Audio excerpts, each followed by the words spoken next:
When the night is dark and the moon is bright, I shall turn into a bat and make you laugh tonight. You're listening to the totally useless information podcast, Hallowe'en Special. And now, introducing Dingbat number 1 and Dingbat number 2, Nick and Roy.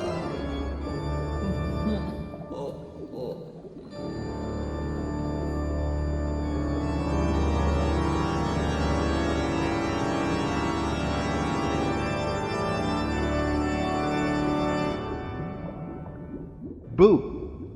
Oh my God. We're here. We're here, yes, we're here, whether you like it or not. Hey, welcome to the Halloween special of the Totally Useless Information Podcast. I'm Nick. And I'm Roy, and look behind you. No, I'm joking. Sorry. It's you, and you're 1,500 miles away. How did you do that? As Dracula introduced us as Dingbat number 1 and Dingbat number 2. Thank you for that, I think.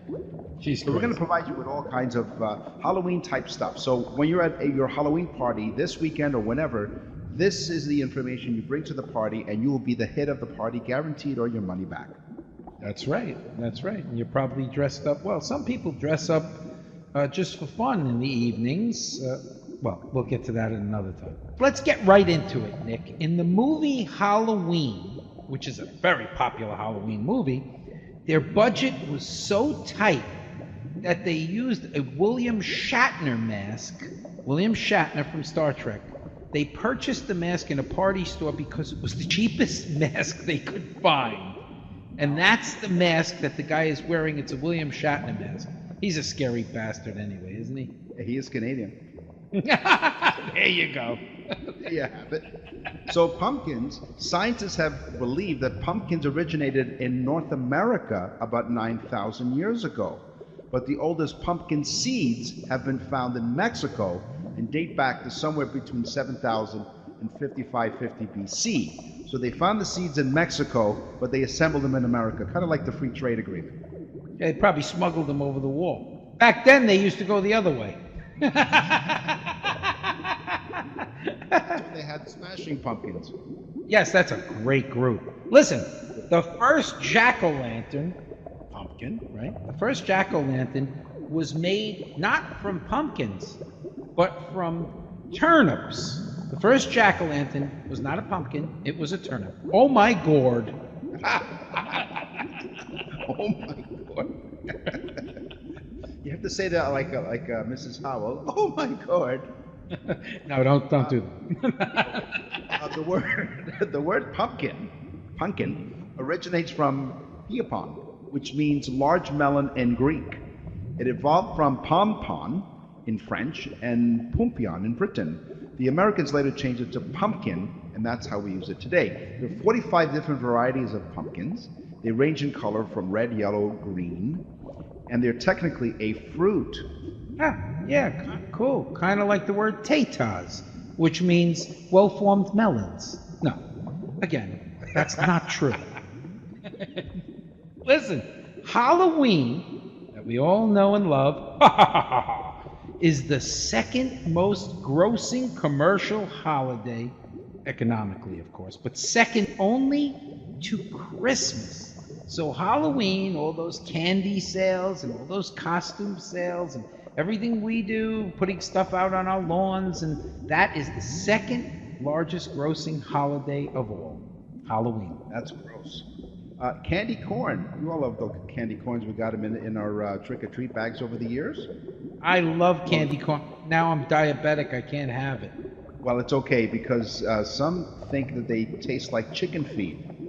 And that originally, before they were named candy corn, they were named chicken feed. It was created in 1880 by George Renninger and was sold to the confectionery company, now Jelly Belly Company. Jelly Belly Company. What a great name for a jelly bean company. Jelly Belly. At the turn of the century. So because corn is what was used to feed the chickens, the creation was called chicken feed, and the box was marked with a colorful rooster. But they're not chicken feed, it's candy corn. Wow, cool. The word witch comes from an Old English term, visi, which means wise woman. Visi. That's where the term witch comes from. That's odd to me, where the word witch comes from, the Old English term visi. And witches were originally respected because they were wise women. The visi was a wise, respected woman. So the witch was not originally a term that was a bad thing to say. It was actually a respectful thing to say. Well, when you look like that, you respect them anyway. Halloween folklore is full of fortune-telling and magic. An Old English folklore about Halloween is full of superstition and fortune-telling, like bobbing for apples or avoiding black cats. But one piece of folklore says that if a young unmarried person walks down the stairs backwards at midnight while holding a mirror, the face that appears in the mirror will be her next lover. These people, of course, are all dead now because they fell down the stairs and shattered the mirror and cut themselves to death. Good, those bastards. Folks, this is not normally the way the show goes. This is our Halloween special, but we always like to thank everybody for sending in the emails and for subscribing, of course, on YouTube or different platforms that we come out on now. So this show has really become amazing. Thank you again. Samahinophobia. Samahinophobia. What is that? It is not the fear of hitting the subscribe button on the YouTube channel. Yes. It is the fear of Halloween. Samahinophobia. That's pretty cool. Well, on Halloween, the average American eats 3.4 pounds of Halloween candy. That's the same amount, that's the same weight of a small chihuahua in a Halloween costume, of course. And in Mexico, they eat small chihuahuas. I gotta lay off the Mexicans. They're good people. I like Mexican people. So continuing with the sugar rush, now because you're diabetic, I'll go easy on this one, okay? Trick-or-treating can be deliciously a successful endeavor. Kids can consume up to 7,000 calories on Halloween. 7,000 calories. Just to give you an idea, in order for you to consume 7,000 calories in candy, you have to eat 66 bananas to consume 77,000 calories. Could you imagine saying that to a kid, too? He'd be like, who the hell wants the bananas? Give me the damn bag of candy. Owls are a popular Halloween image, as we know, but they're much more popular in Europe. Owls were thought to be witches, and if you heard an owl cry, it meant that someone was about to die. Who? You say? Oh, what? Who's on the tree? Who's on first? So here's another phobia for you. The fear of chickens. Electorophobia is the fear of chickens. Androphobia is the fear of men. Gynophobia is the fear of women. And of course, gamophobia is the fear of marriage. So gamophobia is the fear of marriage? Yes. I've been suffering from that. No. Guys, I'm married 35 years. I can say whatever the hell I want. Fear of your wife, that's what that is. Yeah. According to Irish legend, the jack-o'-lanterns are named after a stingy man named Jack who tricked the devil several times, and he was forbidden to enter heaven or hell. He was condemned to walk the earth for eternity waving his lantern, which I know that this is the folklore, but why the hell wasn't Jack allowed in heaven? It costs too much. I mean, he tricked the devil. You think that God's a cynical guy sometimes. He's like, you know, that stingy Jack? Try wearing your clothes inside out and walking backwards on Halloween. According to traditions, this will make sure you will see a witch at night. You're listening to the Halloween special of the Totally Useless Information Podcast. I'm Nick. And I'm Roy. And I'm going to actually, Trish from Minnesota sent us a mailbag thing. And I wanted to do it on this Halloween. Oh, scary. What's in the mail? Ooh, what is in the scary mailbag? Trish from Minnesota. Get out of our mailbag, Trish. What's the largest pumpkin? She says. What is the largest pumpkin ever? Well, I looked it up. I scoured the internet and found, not only did I find it, but I found who actually grew it. His name is Norm Craven. Norm. Yes, Norm. He grew the largest pumpkin on record.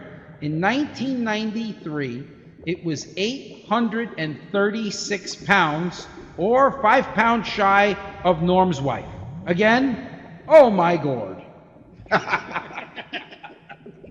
That's a lot of chihuahuas. So there you go, Trish. Thank you, Trish. Thanks very much. And for anyone else who'd like to email us, it's simple. TUIpodcast@outlook.com. Here are some more phobias. Venus trophobia, fear of beautiful women. And of course, we also remember arachnophobia, the fear of spiders. The fear of ugliness, cacophobia, no comment. And of course, it goes hand in hand, catatrophobia, the fear of mirrors. Catatrophobia is the fear of mirrors. Yes, especially if you're ugly. I know. You break the damn thing. Stephen Clark holds the record for the fastest pumpkin carving. Now, he had to carve a mouth, a nose, eyes, the whole bit. He did it in 24.3 seconds, smashing, no pun intended, his previous record of 54.72 seconds. So the man not only had the record, but he smashed the record by doing it in half the time. Good for him. Congratulations. I'll tell you the truth. I put in for Stephen Clark Day, a holiday for all. Yes. Sign the petition at TUIpodcast@outlook.com.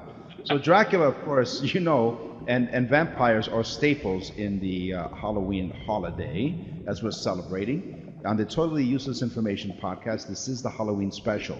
So Dracula, his original name was Count Wamper, but they changed the name because apparently the author, Bram Stoker, had a nightmare, and so the character and the scary character Dracula became inspired from his nightmare. Now, here's another interesting thing about how we got the name. Draculin, Draculin, is a glycoprotein found in the saliva of vampire bats. So it actually functions as an anticoagulant, thus keeping the blood of the bitten victim from clotting while the bat is drinking. So that's where the name Dracula comes from the protein that's in the vampire bat Draculin. He drank the blood.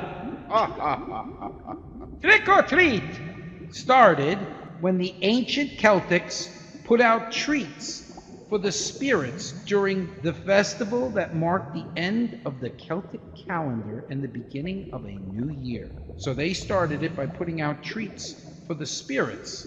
And then these nasty little kids came along and ate 7,000 calories worth of it. Happy New Year. While all the adults are drunk. Happy New Year! Now, there's an actual Transylvania, and there's a castle in Transylvania, in Romania, and an Airbnb ran a contest in 2016, and they ran a contest where two people can stay in the Bran Castle in Romania, also known as Dracula's Castle, and the global competition has prospective winners write a short passage on what they would say if they came face to face or face to bang with Count Dracula. Well, the winners were a brother and sister from Ottawa, Ontario. A couple of Canadians won the contest. They won by writing about their grandfather, who was the, quote, world's leading expert in Gothic literature and was considered to be an expert in Dracula, end quote. They won the contest. They got to spend a couple of nights in Dracula's castle in Romania. It was called the B&B, the boiling cauldron of blood. Hey, listen, souling is the medieval Christian version and the precursor. Wow, that was hard. After a few Jack Daniels, everything's hard. That was the precursor to trick-or-treating, or the Hallow Mass, November 1st. The poor, this is called souling, the poor would go door to door offering prayers to the dead in exchange for food. So they'd go from door to door, they'd say prayers for the dead in exchange for food. Or basically the people would just say, here, take this and get away from my door. That's what I would do. Here's some more phobias on this Halloween special edition of the Totally Useless Information Podcast. If you're suffering from glossophobia, that's the fear of speaking in public. Ooh. If you suffer from phobophobia, that's the fear of phobias. This is something I think we suffer from, is fear of school, scoliophobia, and this one keeps me up at night. Somniophobia, the fear of sleep. Wow. There's one more. Arithmophobia, it's the fear of numbers. Arithmophobia, the fear of numbers. Now, how many people suffer from this? I don't know, because those people who discovered it have it and they couldn't give me a number.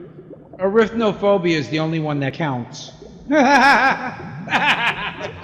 Dracula. I do this for you Canadians because somebody has to. The first known printed mention of trick or treat is credited in 1927 to you Canadians. It was in a publication in Blackie, Alberta, Canada. And so, thank you Canadians for forcing us all to buy loads of candy, spending money, and killing our children.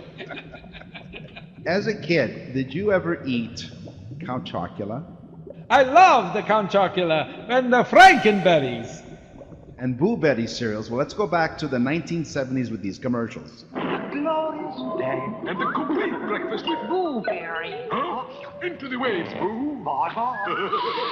Frankenberry has strawberry flavored sweeties. Count Chocula has chocolate sweeties. And blueberry. And here are the mini monsters. 5 monsters in all. You can trade them with friends and put on a show. 1 mini monster in specially marked boxes of the monster cereals. I used to love the toys and the cereals. Well, we were gullible, weren't we? We were. Now, I remember loving the Count Chocula because you'd eat the cereal, and after a while, the milk became chocolate milk. Yeah, I know, but now the kids, you can't do that anymore because the kids will be like, Mommy, this doesn't have 8 stars on Yelp. That's right. Which, by the way, you can give us 4 or 5 stars on Yelp. No, Just Yelp. So Count Chocula actually had a name. It's Count Alfred Chocula. Oh. And because of its ingredients, you sounded so scary when you said that. Oh. Count Chocula cereal is probably gluten-free because its main ingredients are whole grain corn, sugar, cornmeal, marshmallows, corn syrup, canola oil, and salt. So it probably is gluten-free. They don't advertise it as such. But if you're someone who has to eat gluten-free stuff, Count Chocula is really healthy for you. Here I am endorsing cereal as a healthy food. I know, like people that have gluten problems are going to be like, let's run out and get some Count Chocula so we can tame our irritable bowel syndrome. Might be gluten-free, but it's also high in sugar.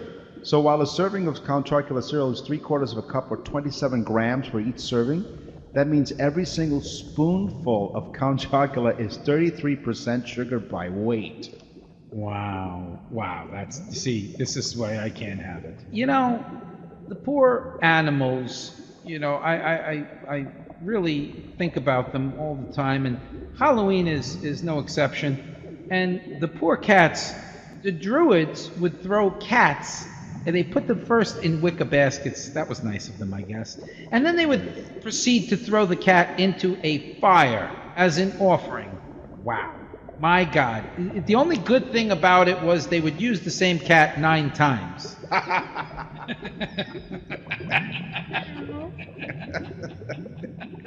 In some early versions of trick-or-treating, men paraded door to door, and boys often followed, begging for coins.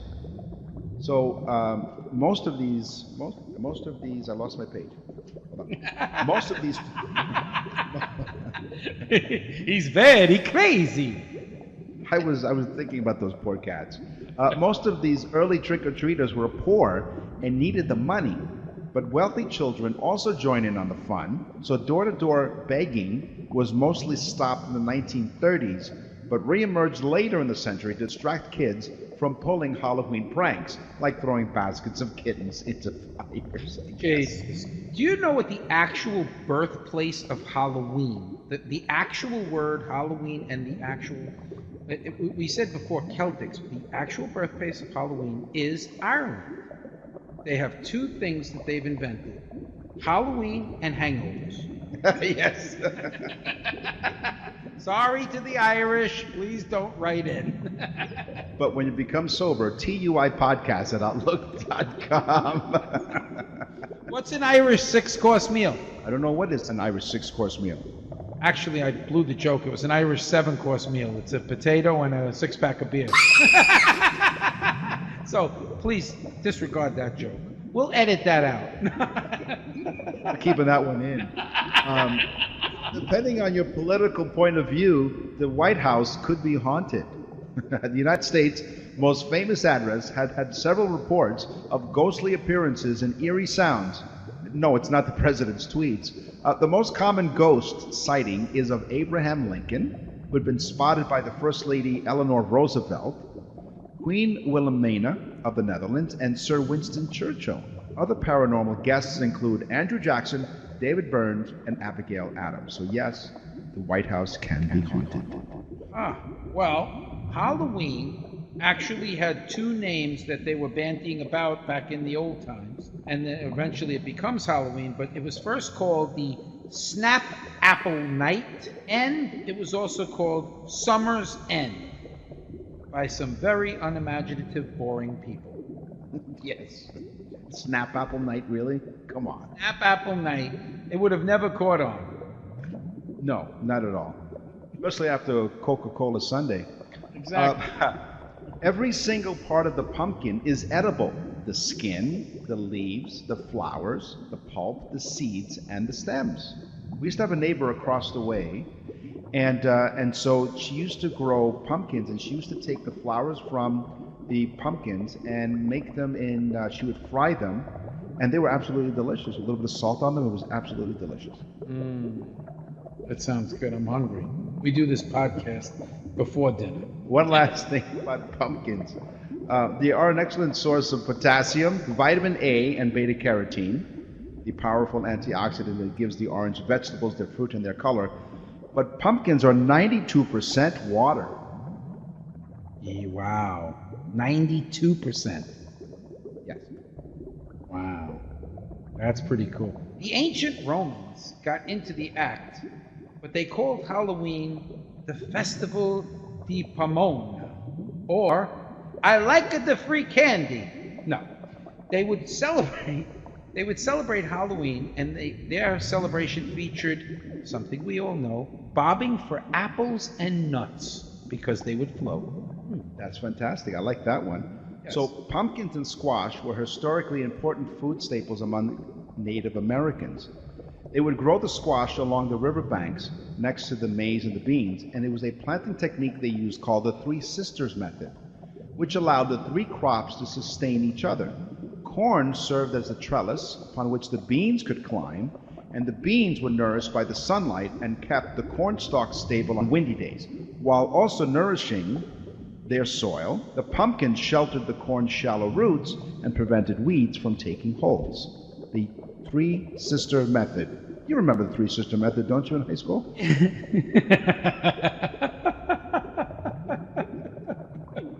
We're not going there. No, we're not. Let's talk about the English people now. In Protestant England, they wanted to get into the holiday of Halloween because they figured everybody else is having a good time. But the Protestants didn't believe in saints.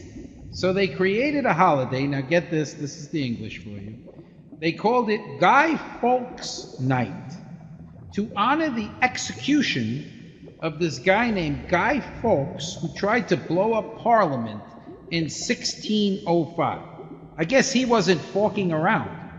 I mean, but this is true.